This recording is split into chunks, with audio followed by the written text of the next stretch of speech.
დმანიშის საახალწლო ღონისძიება გაიმართა. მერის მიმდებარედ არსებულ სკვერში განთავსდა საახალწლო სახლები, ფოტოგადასაღების სტენდები და ინსტალაციები. ღონისძიების ფარგლებში მოეწყო საშობაო ბაზრობაც, სადაც ადგილობრივი ნაწარმი და ხელნაკეთი ნივთები გამოიფინა. აინთო ქალაქის მთავარი ნაძვის ხეთ საახალწლო ღონისძიება კონცერტითა და ფოიერვერკით დასრულდა.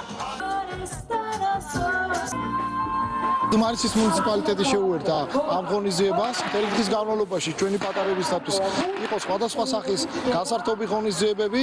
საღამოს შესანიშნავი კონცერტი გაიმართა და სწორედ ამ შესრულების დროს მოხდა დმანისის მთავარი ნაძვის ანთება.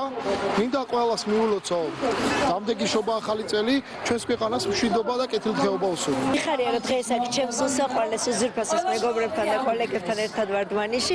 მეგობრებო, ძალიან ლამაზი აქაური სკვერი, ნაძვის ხე და მგონი რომ ძალიან კარგი კონცერტი ვაჩუქეთ აქაურ მოსახლეობას და რაღაცა დავეხმარეთ იმ განწყობის შექმნაში, რაც აუცილებელია ახალი წლისთვის და მინდა რომ სრულიად საქართველოს მიულოცო შობა ახალი წელი.